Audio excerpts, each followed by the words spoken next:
All right, everybody, welcome back. Ready for another deep dive? Always ready to dive in. Awesome.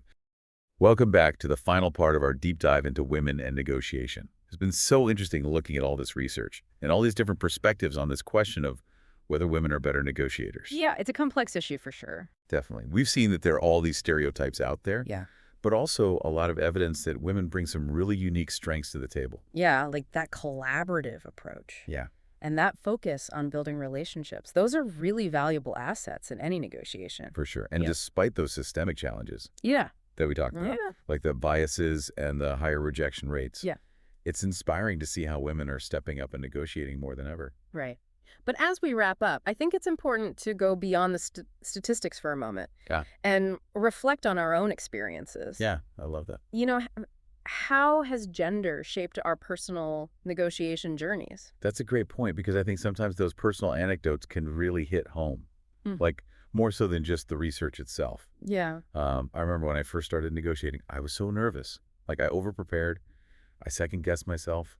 I almost talked myself out of asking for what I was worth. Yeah, I think a lot of people, especially women, can relate to that. We're often taught to be agreeable, to avoid conflict, not to rock the boat. And that conditioning can make it really hard to assert ourselves in negotiation settings. For sure. And it took me a while to realize that negotiation isn't about being aggressive or demanding. It's really about advocating for yourself, communicating your value, and finding solutions that work for everyone involved. That's a cute insight. Negotiation is a skill that can be learned and developed, just like any other skill. And the more we practice it, the more confident and effective we become. Absolutely. But even with practice, I think those systemic barriers that we discussed can make it a tougher road for women. Do you remember any early negotiation experiences that were particularly challenging or like eye-opening for you? Oh, absolutely. Early in my career, I was negotiating a new job offer.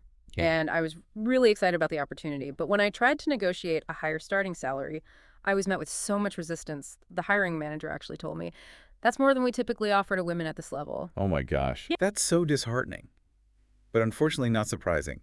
To hear it stated so blatantly really underscores those deeply ingrained biases. Yeah, it was a real wake-up call. It made me realize that even when you're prepared and you're qualified, you might still encounter pushback based solely on your gender. Right. It was frustrating, but it also fueled my determination to advocate for myself and for other women. Yeah, I think those experiences, as tough as they are, can be incredibly motivating. They push us to challenge the status quo Yeah. and to fight for what we deserve. Absolutely. And they highlight the importance of mentors and role models who can offer guidance and support. Yeah, having a network of people who understand what you're going through, who can offer advice and encouragement. It can make a world of difference. And it's not just about seeking out mentors. It's also about being a mentor to others, sharing our experiences. Both the successes and the setbacks can help empower other women to navigate these challenges.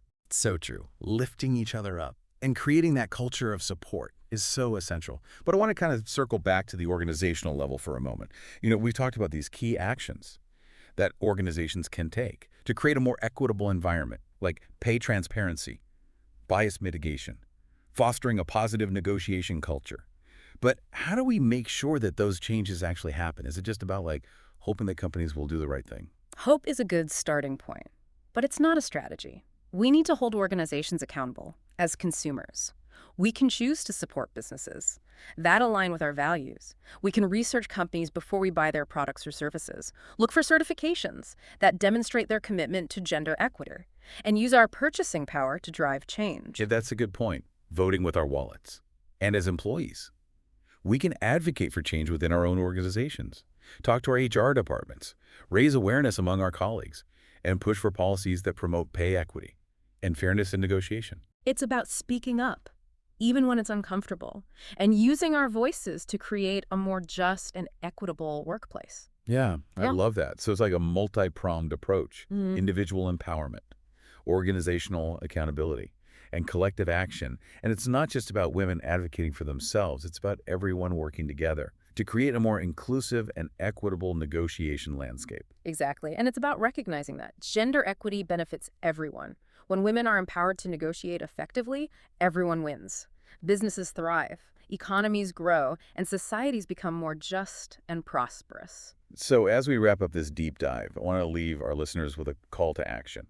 What are some concrete steps that we can all take, Mm. starting today, to be part of the solution? Okay, well, first, reflect on your own negotiation experiences. What challenges have you faced? What strengths do you bring to the table? How can you continue to develop your negotiation skills? Great advice. Educate yourself about the research on gender and negotiation.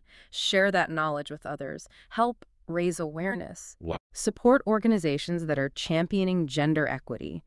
Advocate for change within your own workplace. Mentor other women. Share your experiences.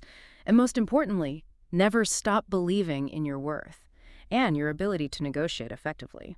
That's such a powerful message to end on. It's been incredible exploring this topic with you. Thanks for sharing all these insights. It's been my pleasure. And remember, everyone, negotiation is a skill that can be learned and refined. And with practice, perseverance, and a commitment to creating a more equitable world, we can all become more effective negotiators, regardless of gender. That's so true. Thank you all for joining us for this deep dive into the fascinating world of women in negotiation. We hope this conversation has inspired you to think differently about these issues and to take action in your own lives. Until next time, keep learning, keep questioning, and keep pushing for a more just and equitable world for everyone.